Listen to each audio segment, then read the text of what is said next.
Fala, amigo, tudo bem? Para você que não me conhece, meu nome é Miguel Rosa, eu que sou advogado tributarista especialista em criptoativos. E hoje nós vamos falar especificamente se o BTC sem KYC ou outras criptomoedas de fato entram na herança ou não. Vou te dar todos os detalhes e também de forma simplificada e rápida para que você tenha o total conhecimento no assunto. Vamos lá. Primeiro ponto é sobre o Bitcoin com KYC. Esse de fato vai ter origem porque você criou uma conta na corretora e com seu CPF vinculado ali demonstrou a partir das suas compras, a geração de um extrato. E esse extrato você pode pedir diretamente à corretora, no qual você consegue ter acesso ao histórico de transações, e aí sim, estando no IR ou não, você consegue sim ter o reconhecimento imediato por intermédio desse vínculo direto. Então a força é alta para que você consiga colocar isso no inventário judicial, ou se não, demonstrar à frente do tabelião no momento da partilha extrajudicial. Então, esse vínculo direto e o reconhecimento imediato garantem essa situação jurídica. O único, porém, nesse caso específico, é quando o falecido não colocou esse dado no IR. Então, dessa forma, você precisa sim fazer a gestão desse extrato de corretora e do histórico de transações para que no momento do tabelião ou no inventário você consiga desenvolver e discorrer para o tabelião ou para o estado juiz que de fato aqueles criptoativos ou bitcoins existem e que você gostaria sim de transmitir aquilo para o seu nome como herdeiro. Eu diria que o único momento em que você precisaria de um advogado com Bitcoin com KYC seria se o falecido comprou esses criptoativos, esses Bitcoins, antes de 2020, porque naquele momento, tanto corretoras nacionais quanto internacionais não obedeciam um determinado compliance. Então, o extrato dessas corretoras, o histórico de transações pode ser muito confuso. E aí fica muito difícil para o Estado do juiz ou para o tabelião verificar corretamente a origem daqueles criptoativos, mesmo sendo advindos de corretora. Então aí há necessidade da exposição de um relatório jurídico aonde simplesmente irá fazer a organização desses extratos e também desse histórico, para que seja completamente facilitado para o Estado juiz o reconhecimento imediato do vínculo direto.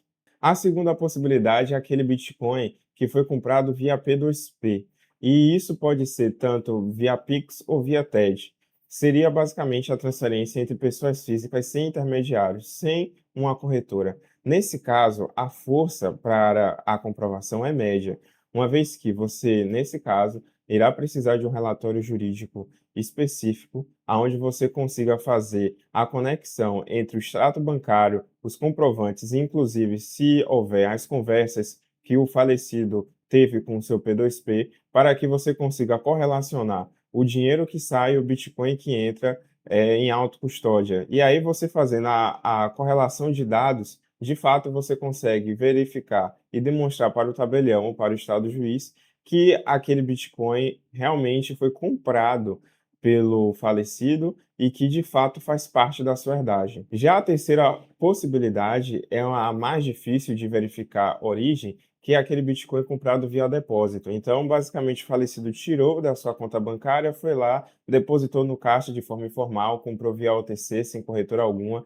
com provas completamente limitadas ou frágeis. Nesse caso, como é que os herdeiros podem justificar para o inventário judicial ou, se não, para o tabelião, a origem daqueles bitcoins? Bom, o primeiro ponto é, se houve saques na sua conta, você também pode correlacionar esses saques diretamente com a entrada de Bitcoin na hardware wallet ou na carteira em que o falecido estava utilizando. Então, o espaço-tempo entre esse saque e a entrada, você também pode correlacionar os dados, inclusive demonstrando efetivamente a existência dessas negociações por meio de conversas, como WhatsApp, Telegram, etc.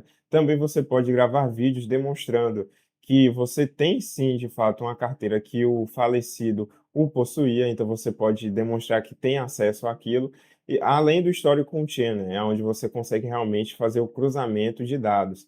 Também é muito importante e utilizar como prova complementar você demonstrar que o falecido realmente tinha algum tipo de envolvimento com criptoativos. Então, ele comprou um curso, ele comprou, você tem a nota fiscal, que normalmente da compra daquela rádio.